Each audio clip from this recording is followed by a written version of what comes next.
Hi hello welcome back to ஜெடிக்கி kitchen. இன்றைக்கி ஒரு கப்பு ரவை இருந்தால் சட்டுன்னு 5 நிமிஷத்தில் இந்த ஸ்வீட் செஞ்சு பாருங்கள். இது ரொம்ப டேஸ்ட்டாக இருக்கும், ரொம்ப ஈஸியாக செஞ்சிடலாம், எல்லாருமே ரொம்ப விரும்பி சாப்பிடுவாங்க. இது நம்ம 10 நாள் கூட ஸ்டோர் பண்ணி வச்சு சாப்பிட்டுக்கலாம், கெட்டு போகாது. நீங்களும் ஒரு தடவை இந்த மாதிரி ட்ரை பண்ணி பாருங்கள். நான் அதுக்காக மெஷரிங் கப்புக்கு 1 கப் அளவு ரவை எடுத்திருக்கேன். 1 கப்பு ரவைக்கு 1/4 கப் அளவு நான் மைதா மாவு எடுத்திருக்கேன். நீங்கள் மைதா மாவுக்கு பதிலாக நீங்கள் கோதுமை மாவு கூட எடுத்துக்கலாம். சுகர் நீங்கள் 1/2 கப்லேருந்து 3/4 கப்பு வரையும் கூட நீங்கள் ஆட் பண்ணிக்கலாம். நான் ஒரு 2 ஏலக்காயை இடித்து இந்த மாதிரி ஆட் பண்ணிக்கிறேன். கொஞ்சமாக தண்ணி சேர்த்து இந்த மாதிரி நல்லா பிசைஞ்சு எடுத்துக்கோங்க. லைட்டாக மிக்ஸ் பண்ணி எடுத்துக்கோங்க. தண்ணி ஃபஸ்ட்டு கொஞ்சம் கம்மியாக சேர்த்துக்கோங்க, ஏன்னா நம்ம சுகரும் ஆட் பண்ணியிருக்கனால சுகரில் உள்ள தண்ணியுமே மெல்ட் ஆகி வரும். இதை மூடி போட்டு ஒரு 10லேருந்து 15 நிமிஷம் வரையும் நல்லா ஊற வச்சுக்கோங்க.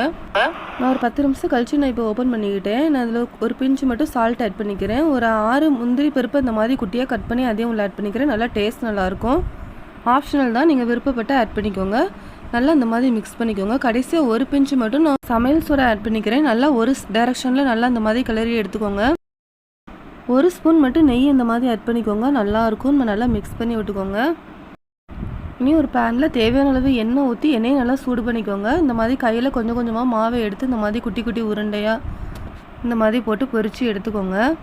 மாவு உங்களுக்கு தண்ணியாக இருக்கிற மாதிரி இருந்தால் நீங்கள் 1 ஸ்பூன் மைதா மாவு கூட நீங்கள் ஆட் பண்ணிக்கலாம்.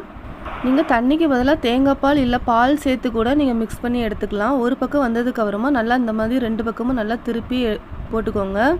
இந்த ஸ்வீட் குழந்தைங்கள்லேருந்து பெரியவங்க வரை எல்லாருமே ரொம்ப விரும்பி சாப்பிடுவாங்க. 2 பக்கமும் நல்லா வெந்ததுக்கு அப்புறமா அதை நீங்கள் பிளேட்டுக்கு மாற்றிக்கோங்க. இதே மாதிரி எல்லா மாவையும் எடுத்து இந்த மாதிரி நல்லா போட்டு பொரித்து எடுத்துக்கோங்க. இப்போ நம்மளுக்கு ரொம்ப சூப்பரான ரவா பைட்ஸ் கிடச்சிட்டு, இது ரொம்ப டேஸ்ட்டாக இருக்கும். நீங்கள் இதை ஒரு ஏர்டைட் கண்டெய்னரில் போட்டு ஒரு 10 நாள் கூட வச்சு சாப்பிட்டுக்கலாம். நீங்களே ரொம்பவே சூப்பரான இந்த ரெசிபி நீங்களும் ட்ரை பண்ணி பார்த்துட்டு உங்களோட ஃபீட்பேக்கை மறக்காமல் எனக்கு ஷேர் பண்ணுங்கள். சப்ஸ்கிரைப் பண்ணிக்கோங்க. தேங்க்யூ.